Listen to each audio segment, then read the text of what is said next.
Hello students, this side Dr. Mamta Parekh from Podar International College. Today we have the topic to discuss is constitutional development in India. That means मुगलों के बाद और अंग्रेजों के आने के भी बाद हिंदुस्तान में संवैधानिक विकास कैसे हुआ, किस तरह हम हमारे संविधान तक पहुंचे। आज हम उस रास्ते की चर्चा करेंगे। उस रास्ते में आने वाले सभी माइलस्टोन, सभी मील के पत्थरों और छोटे छोटे चार्टर और एक्ट जो उस समय की ब्रिटिश गवर्नमेंट ने जारी किए थे, उनकी बात करेंगे। The topic constitutional development in India, Bharat में संवैधानिक विकास। Let's have a quick look on our historical background of India, जो हम ऑलरेडी हमारे लास्ट के लेक्चर में डिस्कस कर चुके हैं। That Vasco da Gama Portuguese discovered the sea route of India. India का समुद्री रास्ता खोजा, जो कि यूरोप से Hindustan Cape of Good Hope से होता हुआ अटलांटिक ओशियन से पहुंचा 1498 में भी।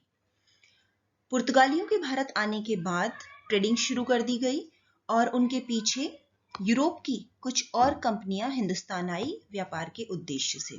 सबसे पहले पुर्तगाली, पोर्चुगीज, देन डचेस, जिसे हम नीदरलैंड या हॉलैंड के नाम से जानते हैं, इंग्लैंड से ब्रिटिश कंपनीज, डेनमार्क से डेनिश और फ्रांस से French. At the same time Hindustan के अंदर दो तरह की एक्टिविटीज चल रही है। The first one Indian nationalism, जो हम ऑलरेडी डिस्कस कर चुके हैं, Indian nationalism, and the second one is constitutional development. Let's have a small and quick look on Indian nationalism. What we have to remember for this lecture. Let's have a quick look on Indian nationalism. वो बातें दोहराते हैं जिनकी जरूरत हमें इस topic को समझने के लिए पड़ेगी।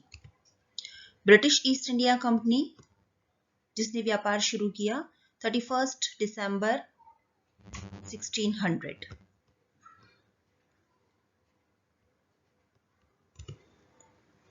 सेवनटीन 1750 तक east India company start playing the game of power politics.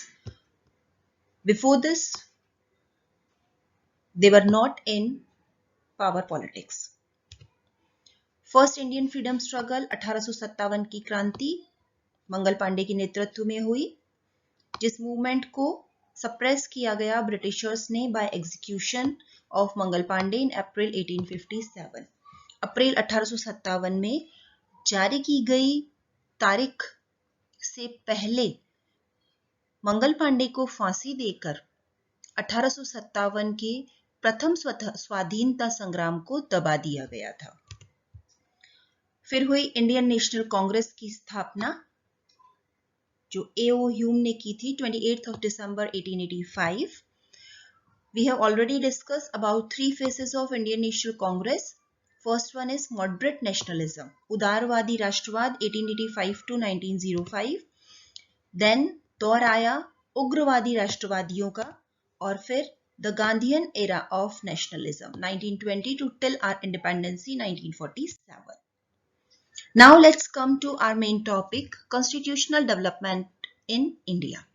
यहाँ हम डिस्कस करते हैं उन सारे एक्ट के बारे में जो स्टार्टिंग से अंग्रेजों ने हिंदुस्तान पर अप्लाई किए थे। The first important act was Regulating Act 1773, जो कि कंपनी की एडमिनिस्ट्रेशन के लिए लाया गया था। Then the second one is Amendment Act of 1781. ये 1773 के consequences को रिमूव करने के लिए लाया गया था, जिसे आप बंदोबस्त अधिनियम भी कहते हैं। Then 1784 का Pitt's India act.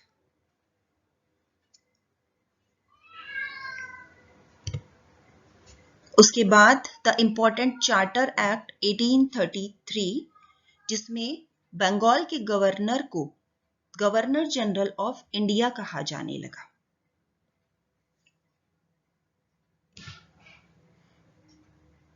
Then again the important act जो आप लोगों को याद रखना है, चार्टर एक्ट 1858, जिसमें हिंदुस्तान में रूल करने की अथॉरिटी कंपनी से ले ली गई और रीजन दिया गया, the object is to better rule in India.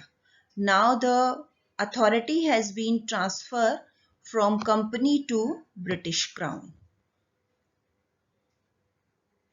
अब गवर्नर जनरल को एक नया नाम दिया गया, वाइसरॉय ऑफ इंडिया. और याद रखें, the first viceroy of India was Lord Canning. Then आया इंडियन काउंसिल एक्ट 1861, जिसने इंडियंस को इन्वॉल्व किया execution council of governor general. Then इसी का एक्सटेंशन हुआ नेक्स्ट एक्ट में, इंडियन काउंसिल एक्ट 1892. इसे हम एडवांस्ड फॉर्म ऑफ 1861 एक्ट कह सकते हैं. देन 1909 का अधिनियम, इंडियन काउंसिल एक्ट 1909, जिसे सांपों की पिटारी भी कहा गया था, and it is known as Morley Minto reforms act 1909. सांपों की पिटारी इसलिए because it provide separate and special electorate for the different communities and classes. पहली बार सांप्रदायिक निर्वाचन के प्रावधान किए गए थे 1909 में. सो इसे याद रखना है हमें, 1909 का अधिनियम, separate electorate for Muslims. Then 1919 का अधिनियम, गवर्नमेंट ऑफ इंडिया एक्ट, जिसके डिटेल प्रोविजंस हम पढ़ेंगे, बट यहाँ कम्युनल इलेक्टोरेट को एक्सपेंड किया गया. अब सिख को भी सेपरेट इलेक्टोरेट राइट्स मिल गए थे. देन आया government of India act 1935, again separate electorate को बढ़ा दिया गया to Christians, Anglo Indian, European, Harijan. ये कंपैरेटिव स्टडी याद रखनी है, दैट इंडियन काउंसिल एक्ट 1909 से सांप्रदायिक निर्वाचन, कम्युनल इलेक्टोरेट की शुरुआत हुई to Muslim. Then in 1999 Sikh, और 1935 में Christian, Anglo Indian and European और हरिजन तक पहुंच चुका था. And the final, the awaited, most awaited act, Indian Independence Act 1947. This is based on Mountbatten Plan, 3rd June 1947. And finally, India became independent, but India divided into two dominion states, India and Pakistan. So these are important acts passed by British Parliament for a better rule in India. भारतीय संविधान 1919 और 1935 के भारतीय शासन अधिनियम पर पूरी तरह से टिका हुआ है. So we have to discuss the main and important provisions of the Government of India Act 1919 and 1935. So shall we start from the first Government of India Act 1919?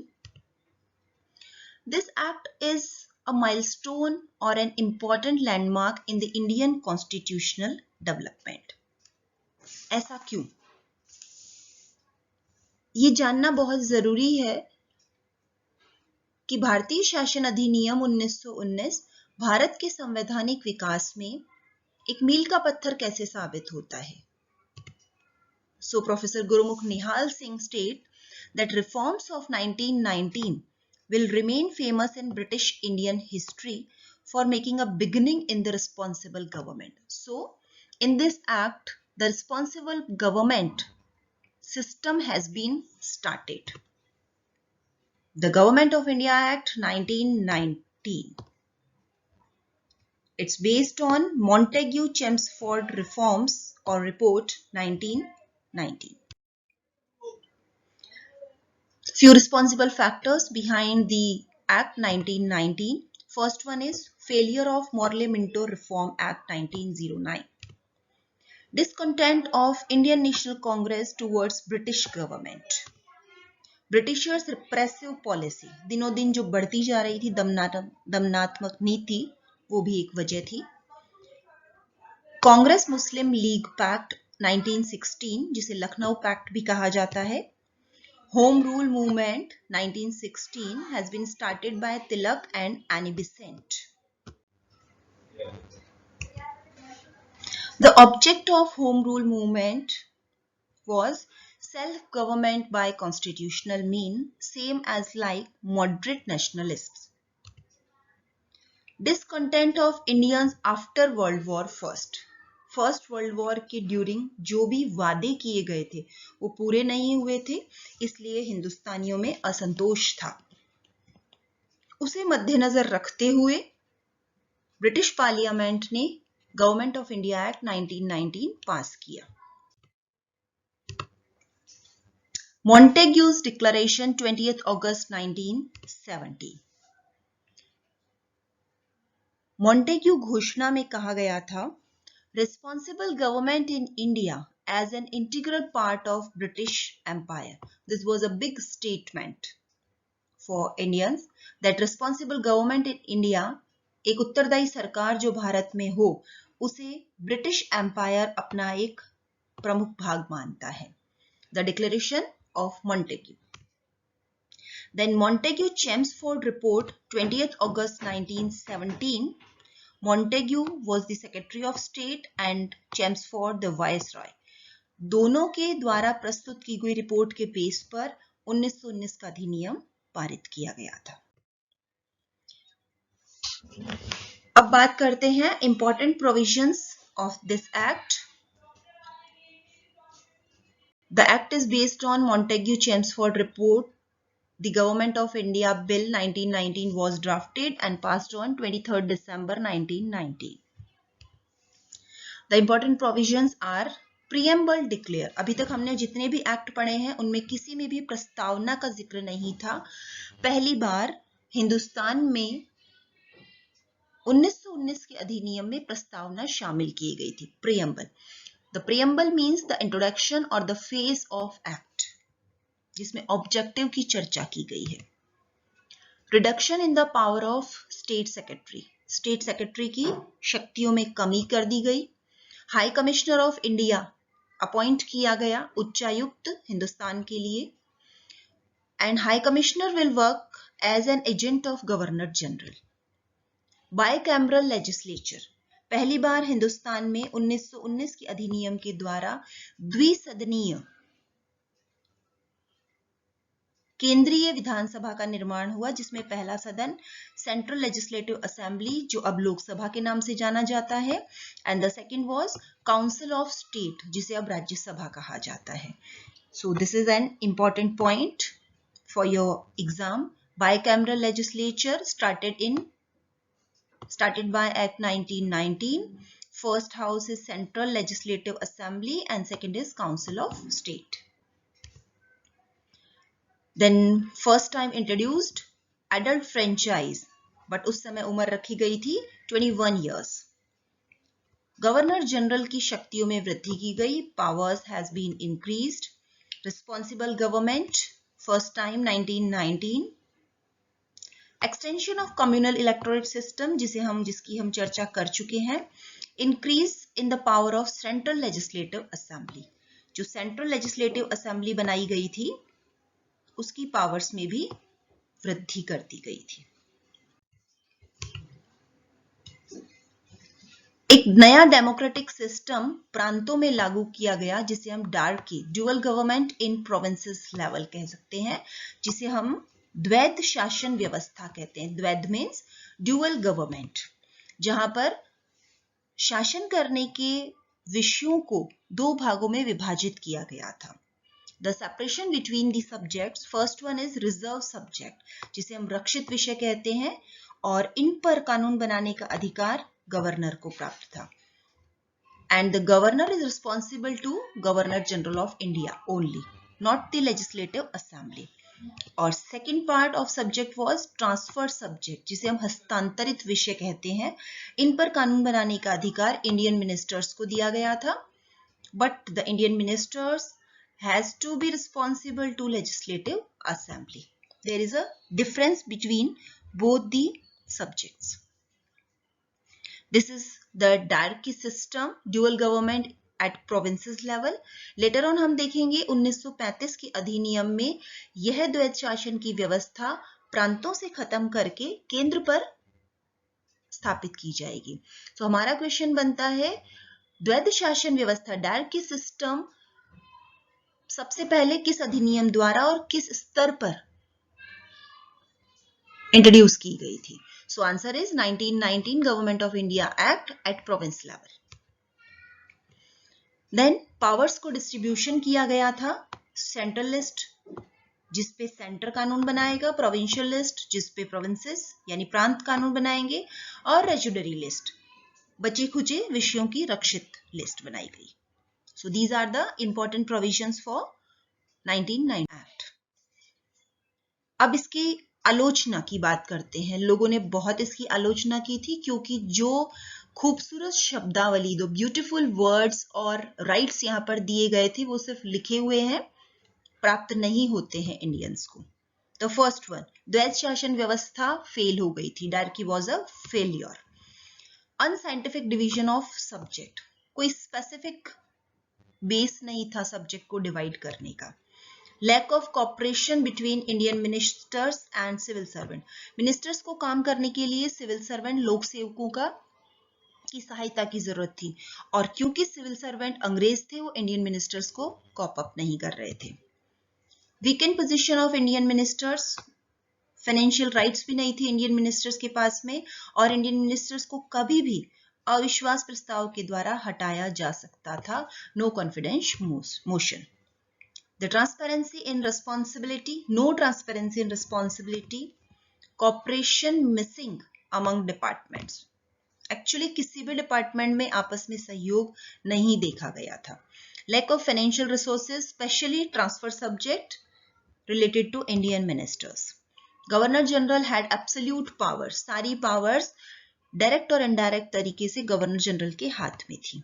Irresponsible central government, केंद्रीय सरकार किसी भी अन्य संस्था के प्रति उत्तरदायी नहीं थी। सारी आलोचनाओं को देखने के बाद हम ये नहीं कह सकते कि it is totally a big failure, because although it was not satisfactory up to the mark in the sense of responsible government, but it provide political education and right to vote that brought awareness among Indians. इसमें एक provision था, a commission was formed to review this act after 10 years. 1919 में act आया, 1920 में लागू हुआ, तो approx 1929 और 30 में कमीशन आना चाहिए था to review this act. But in the 1927 एक कमीशन फॉर्म किया गया था टू रिव्यू दिस एक्ट, जिसके बारे में हम ऑलरेडी लास्ट लेक्चर में डिस्कस कर चुके हैं, द नेम्ड साइमन कमीशन, जिसमें एक भी हिंदुस्तानी नहीं था। अब आते हैं हमारे लेक्चर के दूसरे पार्ट पर, the government of India act 1935।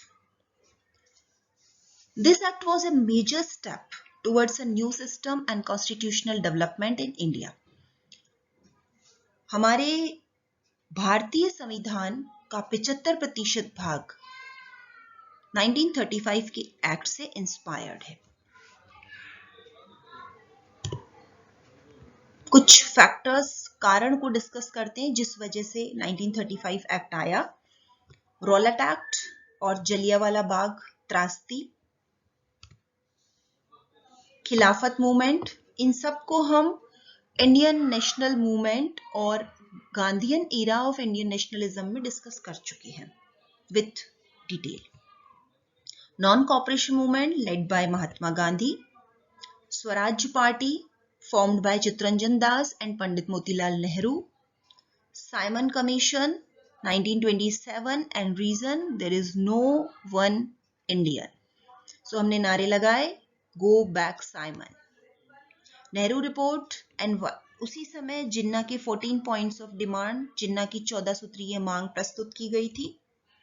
Failure of round table conferences, 3 round table conferences हुई और तीनों फेल हुई। रीजन बीइंग, फर्स्ट में कांग्रेस ने भाग नहीं लिया, जिसे बिना दूल्हे की बारात कहा गया। सेकंड में इरविन पैक्ट के बाद में गांधी जी और सरोजनी नायडू जी ने भाग लिया, बट हमारी किसी भी शर्त को ब्रिटिशर्स ने स्वीकार नहीं किया। थर्ड राउंड टेबल कॉन्फ्रेंस में भी कांग्रेस ने पार्टिसिपेट नहीं किया था। So come to the important provisions, कुछ मुख्य प्रावधानों की चर्चा करते हैं जो हमारी परीक्षा के दृष्टिकोण से इंपॉर्टेंट है। 1935 act, the British government issued a white paper, जिसे हम श्वेत पत्र कहते हैं। मार्च 1933 में उन्होंने एक श्वेत पत्र पारित किया, जिसके बेस पर हाउस ऑफ कॉमन में 1935 में एक बिल इंट्रोड्यूस किया गया and the government of India act 1935 was passed. Government of India act size में इतना बड़ा था, इतना लेंदी था कि उसे 2 सेपरेट एक्ट्स में लाया गया था, the government of India act and the government of Burma act 1935. So first feature and provision, first feature of this act is lengthy and detailed document. It has contained 321 sections. इसमें धाराएं थी 321 और 10 अनुसूचियां थी, 10 schedules. Preamble जो 1919 के अधिनियम में थी उसे एज इट इज स्वीकार कर लिया गया था। रिस्पॉन्सिबल गवर्नमेंट के प्रयास इस अधिनियम में भी किए गए। डायरेक्ट सिस्टम अभी प्रोविंसेस से खत्म कर दिया गया है और सेंटर में लागू कर दिया गया है। सो प्रांतों से द्वैध शासन व्यवस्था समाप्त हुई और केंद्र में लागू हुई। एक ऑल इंडिया फेडरेशन फॉर्म किया गया जिसमें ब्रिटिश इंडियन प्रोविंसेस और स्टेट्स शामिल किए गए थे।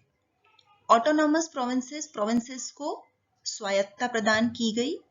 रिजर्वेशन फॉर माइनॉरिटीज, अल्पसंख्यकों के लिए रिजर्वेशंस, आरक्षण के प्रावधान किए गए और ब्रिटिश पार्लियामेंट को सुप्रीम रखा गया था।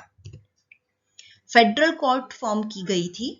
ब्रिटिश कोर्ट ही सुप्रीम थी, बट एक संघीय न्यायालय बनाया गया था, पर जिसकी अपील ब्रिटिश प्रिवी काउंसिल में की जा सकती थी। हमारी केंद्रीय विधायिका के साइज में वृद्धि की गई। Increase size of legislature, extension of franchise, मताधिकार का क्षेत्र बढ़ा दिया गया। अगेन सब्जेक्ट्स को डिवाइड कर दिया गया था with the federal list 59 subject, provinces list 54 subject and concurrent list जिसपे दोनों ही कानून बना सकते थे 36 subjects. Abolition of Indian council को समाप्त कर दिया गया। Extension and retention of communal electorate system, सांप्रदायिक निर्वाचन को बनाए रखा गया और क्षेत्र में विस्तार किया गया। Extraordinary powers to governor, again 1919 के एक्ट में भी गवर्नर को एब्सोल्यूट पावर्स थी और 1935 के एक्ट से भी। Merger and surrender of provinces, Burma, Berar and अदन।